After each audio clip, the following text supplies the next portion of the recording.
할렐루야. 저는 2018년도에 아내를 통해서 한 할머니의 이야기를 듣게 되었고 또 그분을 알게 되었습니다. 조금은 서글픈 얘기지만 오늘 여러분에게 어버이 주일이니 한번 말씀을 드려보려고 합니다. 이분은 1920년생입니다. 올해 나이 계산하니까 104살입니다. 이분이 조선 땅 밀양에서 출생을 합니다. 그리고 여자아이이기 때문에 교육을 받을 기회를 박탈당합니다. 그래서 초등학교도 교육받지 못하고 어느 정도 성장하자 알지도 못하는 남자에게 결혼을 합니다. 여러분. 그리고 거기서 두 딸을 낳았는데 큰딸이 홍역이 펴서 꽃이 폈는데 입안에서 피었습니다. 그래서 그것이 터져서 죽습니다. 작은 딸은 머리에 홍역꽃이 피더니 그 아이도 죽었습니다. 이후에 또다시 딸을 하나 낳았고 아들 넷을 낳았는데 해방이 되고 전쟁통에 부산으로 피난 내려와서 낳은 막내 아이에게 영양이 부족하니까 젖을 먹일 수가 없었다고 합니다. 그래서 그 막내 아이가 나오지 않은 젖을 물고 2주 동안 울다가 죽었습니다. 그렇게 그냥 죽은 아이를 안고 어미는 그날 아이에게 젖이 아닌 눈물을 배불리 먹이고 아이를 떠나보냈습니다. 그렇게 세월이 흐르고 살아남은 아이들을 잘 커주어서 조금씩 삶의 여유가 생길 무렵에 딸 하나가 결혼하여 출산하다가 또한 죽어버립니다. 오늘 정말 가련하고 평생에 아픔이 많은 여인이라고 생각을 했을 무렵에 또 이야기가 나옵니다. 이 가련한 여인에게 이제 4명의 아들만 남았는데 오늘 막내 아들이 공사장에서 사고로 죽었다고 합니다. 세 아들이죠. 딱 하나고. 공사장에서 죽어버렸어요.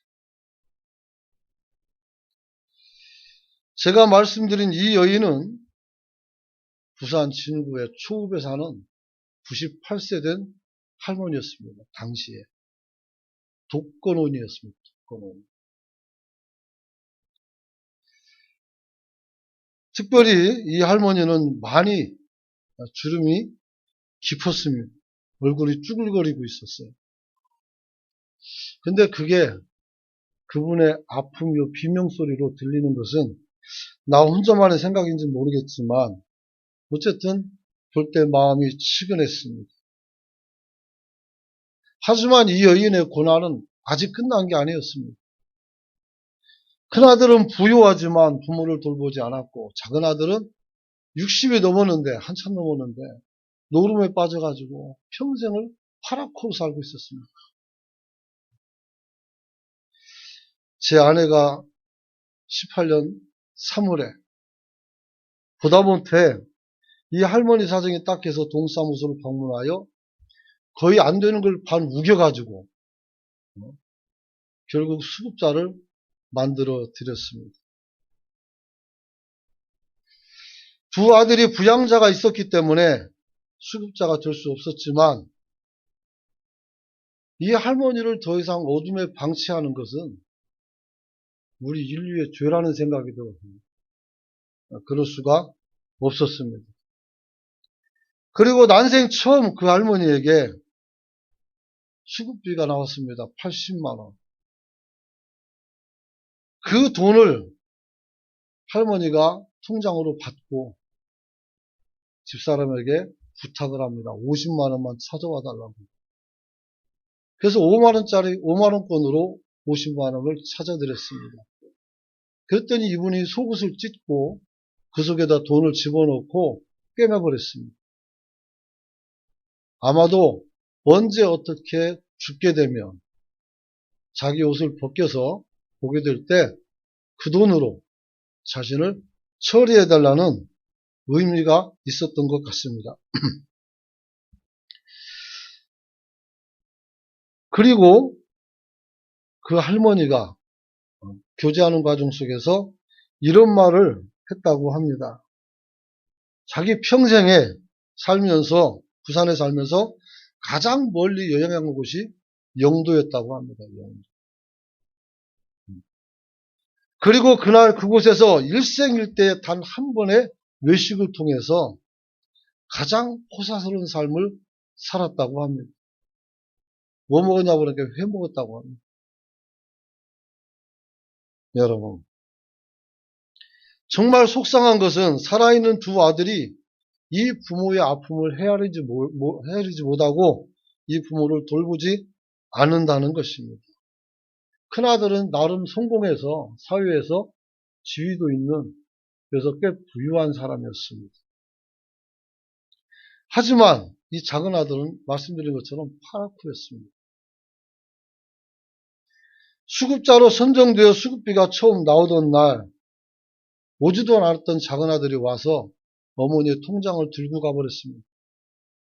다행히 50만 원 찾아놔서 다행이죠. 나머지는 다 찾아가지고 지가 써버렸어요.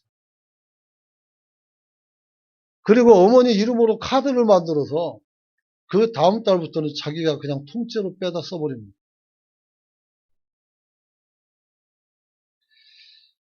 정말 속에서 부모 존속학대로 고발하고 싶은 마음이 머리끝까지 막 10번도 더 들었습니다. 새를 사는데 한 달에 10만 원씩 새를 줘요. 근데 그 돈이 어디 있겠습니까? 그래서 그 아주머니가 사람이 좋아서 음식도 좀 갖다 주고 그렇게 해요. 그렇게 사는 어른이었습니다.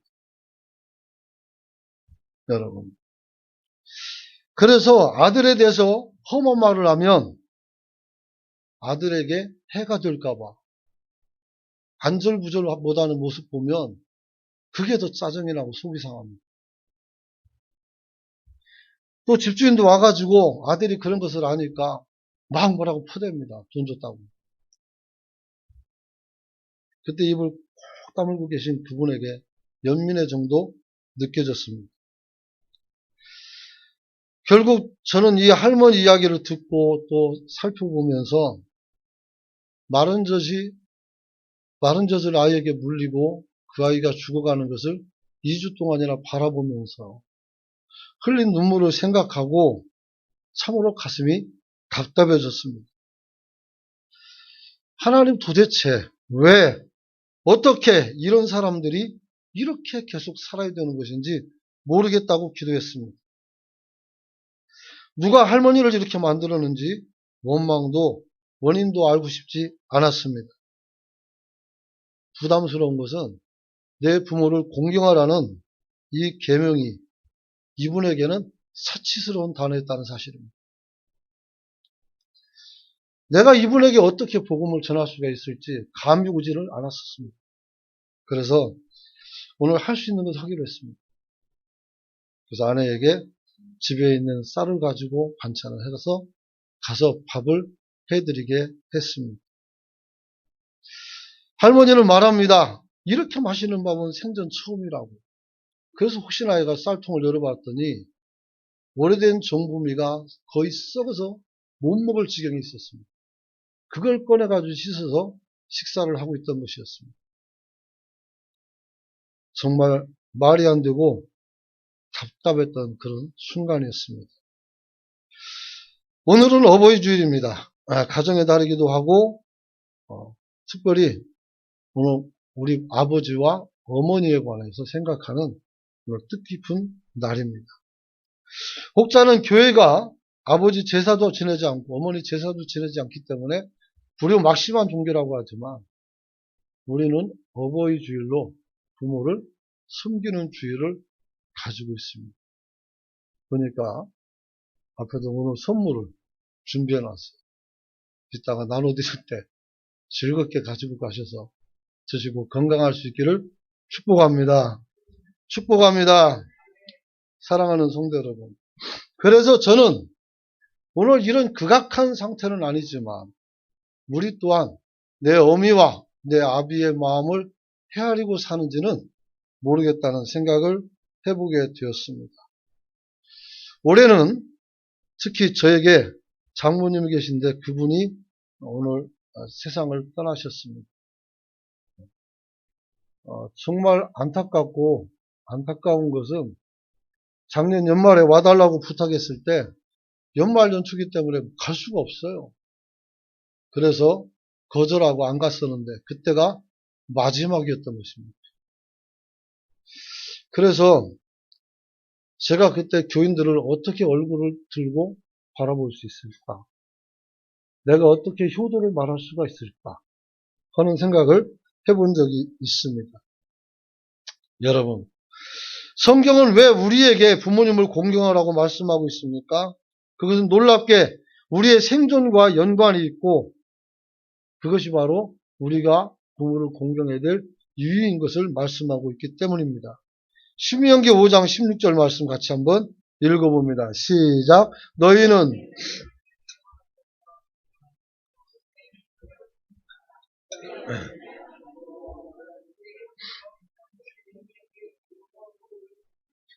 아멘. 여호와께서 명한 대로 내 부모를 공경하라 이렇게 말씀합니다. 이 명령은 은광교회 우지성 목사 명령이 아니라 여호와 하나님의 명령입니다. 그러므로 누구도 거역할 수가 없습니다. 여러분. 그리하면 내 하나님 여호와가 내게 준 땅에서 내 생명이 길고 복을 누릴 것이라고 말씀하고 있습니다. 자녀들에게 재산을 물려주고 여러분의 자리를 물려주고 여러분의 주택과 여러분이 가진 것을 다 물려주는 것도 좋은 일이지만 하나님이 걷어가시면 한순간에 끝납니다. 그러나 하나님을 섬기고 하나님의 계명대로 부모를 섬겨 그 자녀가 복을 받도록 여러분이 가르칠 수 있기를 축원합니다. 사실 자녀를 효자로 만드는 것은 정말 어렵습니다. 그래서 제가 자라날 때 동네 어른들이 이렇게 말했습니다. 내가 반효자가 돼야 내 아들이 온전한 효자가 된다고 말씀하셨습니다. 여러분, 정말 사람을 세우는 것은 쉬운 일이 아닌 것 같습니다. 부모를 공경하는 자녀가 누릴 복은 부모의 권위가 인정되는 가정을 만드는 것이며 그것을 바라보면 내 자녀가 또 나에 대해서 같은 어떻게 됩니까? 권위와 존경심을 담아 여러분들에게 효도하는 줄 깨닫기를 소망합니다. 요즘은 사람들이 아이를 잘 낳지 않는다고 합니다. 철없는 자녀들은 말합니다. 너 언제 결혼할래? 나 결혼 안 해요. 부모 가슴에 억장 무너지는 소리는 안 들리는 것 같아요. 그게 그렇게 세련돼 보이는지는 모르겠지만 세상에서 가장 미련한 짓입니다. 그래서 여성이 홀로 살게 되면 나이 40, 50 넘어가면 질병이 와요. 그래서 어떻게 돼요? 결혼하고 사랑받고 사랑하고 사는 것이 세상에서 가장 아름다운 삶인 줄 믿으시기 바랍니다. 믿으시기 바랍니다. 여러분. 그래서 모세는 신명기 21장 18절로 9절 보면 부모를 공경하지 않고 순종하지 않은 사람들을 어떻게 돼요? 사회에서 제거시켜버릴 것을 요구하고 있습니다. 저희 동네에도 어릴 때 부모에게 폐륜하는 아이를 동네에서 쫓아낸 적이 있어요.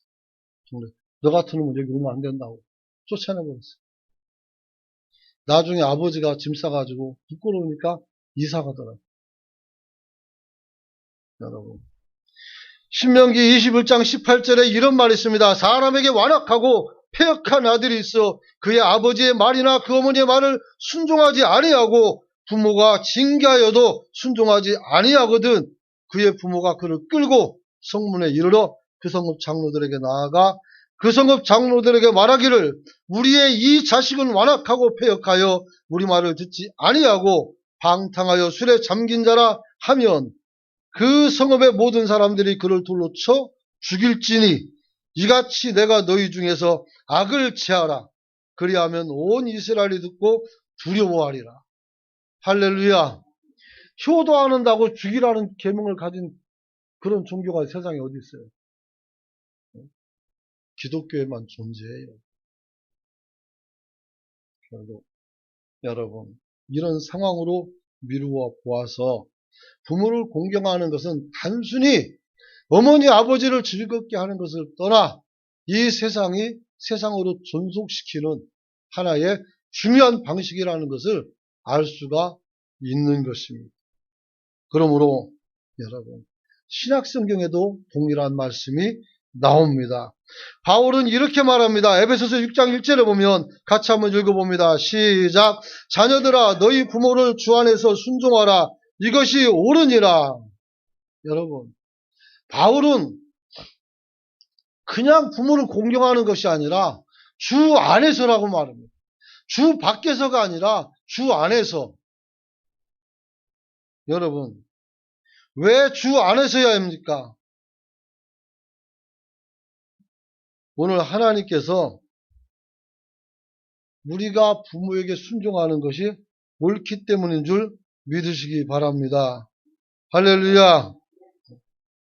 당시 부모는 자녀들에게 율법과 신앙에 대해서 가르치는 일을 하고 있었습니다. 그러므로 어떻게 돼요? 율법에 따른 계명을 자녀들에게 가르쳐서 그 자녀들이 그 계명을 지키도록 늘 어떻게 관리하고 순종하도록 해야 되는 것입니다. 여러분 우리가 그럼에도 불구하고 좀 전에 말씀드린 것처럼 주 안에서 순종하라는 말씀은 무슨 말입니까? 우리가 다른 사람들처럼 부모에게 순종하는 것과 또 다른 뭐가 있다는 것을 우리에게 이야기하고 있는 것입니다. 그것은 한번 따라서 합시다. 신앙으로 효도한다. 믿음을 가지고 효도할 수 있기를 축원합니다.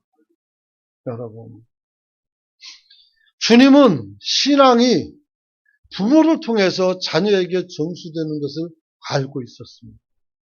내가 주 안에서 부모에게 효도함으로 내 자식도 또 어떻게 주 안에서 우리가 효도를 받게 되는 줄 믿으시기 바랍니다. 또 성도가 성도 간에도 주 안에서 어떻게 돼요? 교제하고 사랑하는 것이지 주 밖에서가 아닌 줄 믿으시기 바랍니다.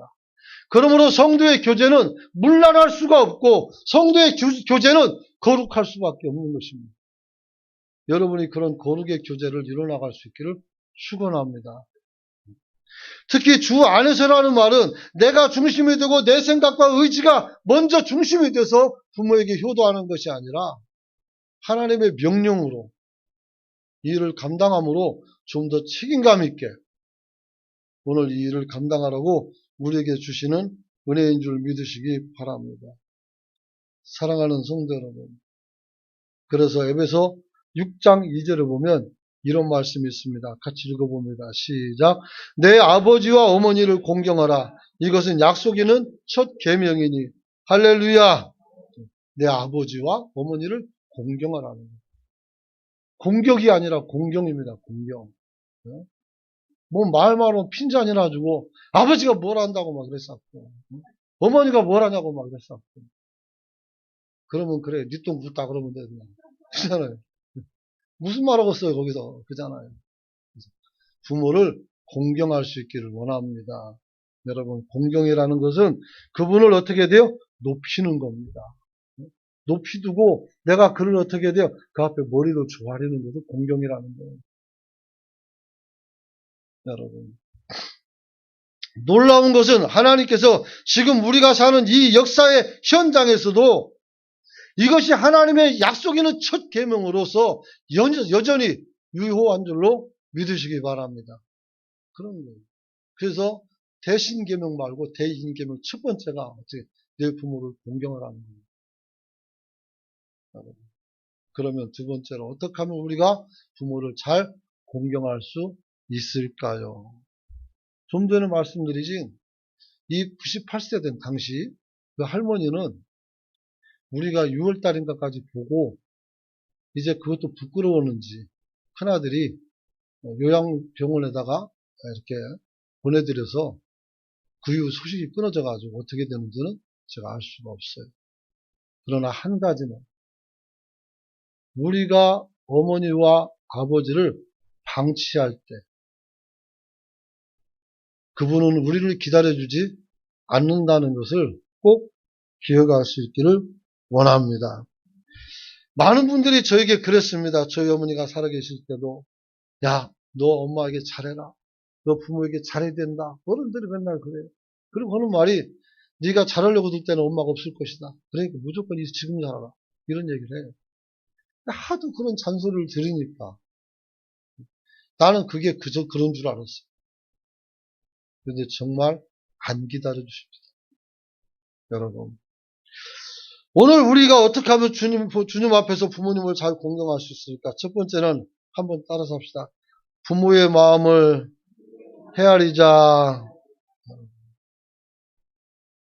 부모의 마음을 헤아리고 나도 진실한 마음으로 부모를 섬기고 사랑할 수 있기를 축원합니다. 옛 어른처럼 막 궁뎅이살 떼가지고 끓여주라는 얘기는 아니요. 그걸 먹고 누구 어떤 아버지가 행복하겠어요. 뭐 자식을 삶아줬더니 나중에 동자상으로 보냈다는 이런 얘기도 나오는데 세상에 그건 절대 큰 불효입니다. 여러분이 해를 당하면서 부모에게 효도하는 것은 좋지 않습니다. 기쁘지도 않고요. 다만 부모의 마음을 헤아려 주기만 해도 그것으로 충분한 줄 믿으시기 바랍니다. 할렐루야. 제가 전도사 때 한 안수집사 가정에서 그날 어버이 주일인데 어디를 갔냐면 아버지 어머니를 모시고 갈비집을 갔어요. 근데 틀니도 없고 이도 하나도 없는데 그분들이 뭘 먹겠어요. 그 어른이 와가지고 하는 말이 뼈대기만 빨다 봤다고. 뼈대기만 빨다 봤다고. 먹으려면 좀 먹을 수 있는 대로 가야지 자기 생각만 하면 안 된단 말이에요. 그래서 저는 지금도 그 생각이 한 번씩 떠올라. 여러분. 내 중심으로 하지 말고 내 어미와 아비가 뭘 원하는지를 잘 판단해서 여러분들이 섬길 수 있기를 축원합니다. 잠언서 23장 24절에 보니까 의인의 아버지는 크게 즐거울 것이고 지혜로운 자식을 낳은 자는 그로 말미암아 즐거울 거라는 거예요. 아버지 마음을 헤아려서 척척척 해주면 얼마나 즐겁겠어요. 살면서 부모는 자식을 짐으로 생각하지 않습니다. 그런데 자식은 부모를 짐으로 생각합니다. 귀찮아요. 총각으로 사는데 뭘라고 이렇게 김치를 해와요. 잘 먹지도 않은데. 그러면 막 짜증내요. 해오지 말지 왜 가져가면. 돈이 없으니까 산꼭대기에다 집어도 사는데 지하철 내려가지고 그거 들고 올라오면 나도 힘들어 나도. 그러니까 안타까운 거예요. 그리고 뭐라고 하는데도 또 해와요. 또 해와요. 명절날 되면 왜 또 갈 데가 꼭 생기는지 모르겠어요. 어머니 눈 빠지게 기다리는 거 알지만 에이 내년에 가면 되니까 추석이면 설날 또 가면 되니까 그리고 그것도 안 가요. 안 가요. 특히 남자들은 이렇게 무심한 데가 많아요. 여성분들은 잘 갑니다. 누님들은 잘 가요. 그래서 요즘 아들보다 딸이 좋다고 하는 이유가 다 이유가 있는 것 같습니다. 사랑하는 성도 여러분. 효도의 첫걸음은 자녀가 부모의 마음을 헤아려 보는 것입니다. 부모의 마음을 헤아리는 것은 참 쉽지 않아요. 왜냐하면 그 사랑의 깊이가 너무 커서 그것조차도 헤아리면 안 되는데 어떻게 알겠습니까? 여러분. 여자는 약하지만 어머니는 강하다고 누가 말했는지 모르겠습니다. 부모는 자식의 위기 앞에서 다 강해집니다. 그러나 자식은 부모의 약해짐 속에서 강해지지 않습니다. 여러분, 3년 병치를 돌보면 어떻게 돼? 오만정이 다 떨어진다고. 내 어머니라도 어떻게 돼요? 보기가 싫어진다고. 여러분, 우리는 부모의 마음을 능가할 수가 그래서 없다는 것을 알아야 됩니다. 최소한 어버이날 말이라도 기억해서라도 전화 한 통화하고 선물을 좀 보내고 그래 봤으면 좀 좋겠어요. 잊지 않고. 여러분들이 다 잘했으리라고 믿습니다. 왜 대답을 주셨지 않습니까? 아직 시간 늦지 않았습니다. 끝나고 바로 진행하면 됩니다. 사랑하는 성도 여러분, 우리가 주님 앞에서 우리 부모를 가장 존경하고 가장 공경하는 방법은 내세를 알지 못하는 우리 어머니와 아버지에게 천국을 선물로 여러분들이 가져다 드릴 수 있기를 축원합니다. 축원합니다. 아버지 교회 가자면 안 가죠. 어머니 잘 안 가죠. 어머니들은 따라가요. 근데 아버지들은 참 안 가요. 여러분. 그러나 어떻게 해서라도 평생의 소원이라고 말하면서라도 여러분들이 모신다면 이 부모가 천국에서 큰 자로 인정받으며 주님 앞에서 여러분이 영광을 돌리게 될 줄 믿으시기 바랍니다. 그래서 내 어머니와 아버지가 예수 믿으면 어떻게 돼요? 마지막 가는 순간까지 저와 여러분을 축복하시는 줄 믿으시기 바랍니다. 세상의 가장 큰 축복 기도는 아버지와 어머니가 내게 하는 기도입니다. 왜냐하면 어느 누구도 그 사람들의 마음 같지가 않습니다. 제가 여러분을 축복하지만 어찌 아버지와 어머니만큼 진지하고 또 깊숙이 알고 하겠습니까? 그에 미치지 못하는 겁니다. 그러므로 그분이 나를 위해서 축복하도록 여러분들이 기도할 수 있는 성도가 되시기를 축원합니다. 축원합니다. 그런데 여러분, 오늘 그래서 나는 여러분에게 요구합니다.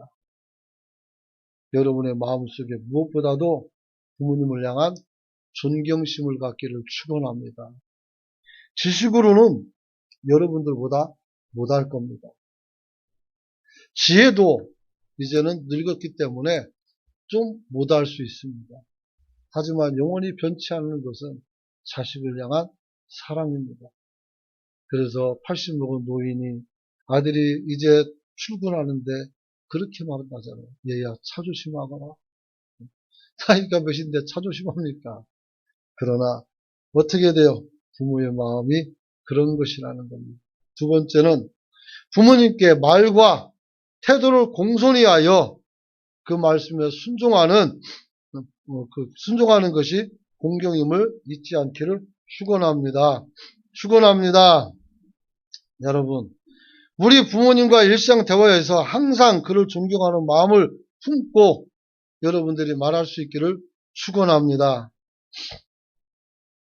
여러분들이 말씀을 할 때 부모를 극존칭을 써서 대화하는 것이 중요합니다.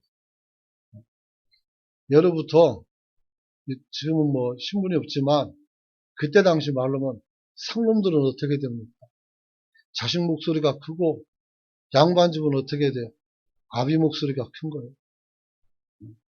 그런데 언제부턴가 애들 목소리만 빼깍빼깍 들리면 어떻게 돼요? 아, 우리가 잘못 살고 있는 거구나 하는 걸 알아야 돼요. 애들 목소리가 클 때는 언제입니까? 어린아이 때 울음소리만 크면 됩니다. 애들이 울음소리가 큰 것은 건강하다는 것입니다. 배고파도 울고 좋을 때는 안 울겠지만 뭐가 불안해도 울고 우는 거예요. 이런 집은 복이 있는 줄 믿으시기를 바랍니다. 여러분. 잠언서 30장 17절 보면 같이 한번 읽어봅니다. 시작. 아비를 조롱하며 어미를 순종하기를 싫어하는 자의 눈은 골짜기에 까마귀에게 쪼이고 독수리 새끼에게 먹히리라. 까마귀는 생긴 게 시커멓고 못생겼지만 반포지유라는 한자 수거도 있습니다. 여러분, 유일하게 힘이 빠진 부모를 향해서 먹이를 가져다주는 짐승이 까마귀라고 합니다. 저는 한 번도 그걸 보지 못했지만 남들이 그렇게 써놔서 그런 줄 압니다. 여러분, 우리가 부모를 없이 먹이면 어떻게 되겠습니까? 까마귀만 또 못해서 까마귀가 눈을 파먹는다고 했습니다. 우리가 주님 앞에서 내 부모를 즐겁게 하고 그 말씀에 순종하는 저와 여러분이 되시길 축원합니다. 여러분, 열왕기상 2장 19절 보면 솔로몬이 왕이 됩니다. 여러 가지 우여곡절이 있어서 왕이 되는데 그 어머니가 솔로몬에게 나왔을 때 솔로몬이 자리에 일어나서 어떻게 돼? 어머니를 왕자에 앉힙니다. 이 마음이 우리의 마음이 되시길 축원합니다. 여러분이 열왕기상 2장 19절 같이 말씀 읽어봅니다. 시작. 밧세바가 이에 아도니아를 위하여 말하려고 솔로몬 왕에게 이르니 왕이 일어나 영접하여 절한 후에 다시 왕좌에 앉고 그의 어머니를 위하여 자리를 베푸니 그가 그의 오른쪽에 앉는지라. 할렐루야. 자기 옆자리다. 어떻게 돼? 어머니를 한없이 높여줍니다. 밧세바가 누구요? 정실도 아니잖아요. 자기 남편 따로 있었는데 다윗을 따라와서 시집온 그 여자입니다. 여러분, 마지막 세 번째는 한번 따라합시다. 부모님의 필요를 채워드리는 것이 효도다. 잠언서 23장 26절 말씀 한번 읽어봅니다. 시작. 내 아들아 내 마음을 내게 주며 내 눈으로 내 길을 즐거워할지니라. 할렐루야. 내 마음을 내게 달라. 부모가 원하는 것은 어떻게 돼요? 마음이죠. 우리 애가 한번 물었습니다. 어릴 때. 아빠 선물 뭐 해줄까? 비행기 한 대 사와봐라. 그거 어떻게 삽니까? 그런 애가. 근데 그 마음이 너무 이뻐요. 그렇지 않습니까? 여러분. 오늘 우리는 선물 이전에 마음을 받을 수 있고 마음을 들을 수 있기를 축원합니다. 아무리 잘한다 할지라도 마음이 온전하지 않으면 어떻게 돼요? 좋지 않아요. 삐쭉 찾아가가지고 어머니 아버지 용돈 하세요. 툭 던져놓고 사사삭 나가고 지도 놀러가 버립니다. 그러기보다는 하루라도 좀 어떻게 돼요? 함께 있어주는 그런 가족이 되기를 원합니다. 사랑하는 성도 여러분. 그래서 진정한 존경과 순종은 부모님들의 육체와 또 심리적 필요를 채워드려야 되는 줄 믿으시기 바랍니다. 그래서 요즘 어른들은 그래. 쓸데없는 거 사오지 말고 돈 달라. 이렇게 말을 해요. 돈 달라고 그래요. 왜요? 부모님들, 옛날 부모님은 그러지 않았지만 요즘 부모님은 세상을 알고 사회생활을 열심히 한 분들이기 때문에 어떻게 돼? 자기가 쓸 용처가 많아요. 근데 보통 자식들은 그래요. 단어를 가지고 어머니가 뭘 쓰겠노? 아버지가 뭐 쓰면 뭘 쓰겠노? 하고 신경을 안 쓴단 말이에요. 아니요, 쓸 거 많습니다. 아셨죠? 쓸 때 많아요. 그래서 동네 어른끼리도 밥도 자셔야 되고, 어디 또 부부간에 갈 때도 많고, 회부될 것도 많고, 실제 많아요. 그래서 조금 신경 써서 드린다면, 여러분에게 굉장히 기뻐하며 칭찬하실 줄 믿습니다. 말로만 공경하는 것은 공경이 아닙니다. 말씀 마칩니다. 이제 마지막으로 한번 따라서 합시다. 영적 돌봄. 오늘 부모를 향해서 영적인 돌봄을 드릴 수 있기를 축원합니다. 사람이 늙으면 기억이 왔다리 갔다리 합니다. 냄비 불 켜놓고 까맣게 놓고 다 태워먹어요. 승질 내지 마세요. 나도 그 나이 되면 그럴 수가 있는 겁니다. 저희 어머니도 부산에 오시라고 해서 온다고 해서 이렇게 마중 나가서 오셨는데 올 때부터 말썽이 10시 차인데 새벽 4시부터 태워다 달라고 해서 서울역에서 앉아있는 거예요. 그러면 집이 빨리 옵니까? 아니거든요. 그러니까 막 저는 전화해서 뭐라 해요. 집에 들어갔다가 다시 오라고. 절대 말 안 들어요. 우리 형님이 싫어다 놓고 아무리 사정해도 안 들어요. 그래가지고 결국 여시차 타고 옵니다. 그리고 오셔가지고 어떻게 돼요? 집에 와서 재밌죠, 좋고. 근데 어느 순간 어디 가나 안 보여요. 집 나가셨네요. 치매가 돼가지고 집을 또 못 찾는 거예요. 교인들 동원해가지고 다 찾아다니고 너무 집 가서 식사하고 계셔가지고 저기서 모셔가지고 나오고 속이 상해요. 너무너무 속상해요. 어머니 왜 그러냐고 막 그냥 뭐라고 하기도 하고 목사인데도 짜증이 나서 뭐라고 하기도 하고 그랬단 말이에요. 그러더니 올라가서 다시는 이제 누님들이 안 보냅니다. 또 잊어버릴까봐. 그래가지고 살다가 먼저 가셨어요. 그렇게 깜빡깜빡할 때 원망하지 말고 손잡고 기도하고 또 손잡고 기도하고 또 손잡고 기도하고 특히 신앙에 대한 기억들이 잊혀질 때 지속적으로 여러분의 신앙적인 이야기에서 마지막 때까지 믿음을 지킬 수 있도록 여러분이 도우시길 축원합니다. 이건 남자들은 잘못하는데 여자들이 잘해요. 그래서 저희 어머니도 마지막 가실 때 천국 문이 열리는 거 보고 주님이 자기를 기다린다고 간증하고 가셨어요. 외치고 주님이 나를 기다린다.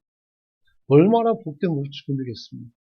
그래서 마지막까지 영적인 돌봄을 해서 우리 어머니와 아버지가 신앙 안에서 떠나지 않도록 여러분들이 잘 살펴드리는 성도가 되시길 축원합니다.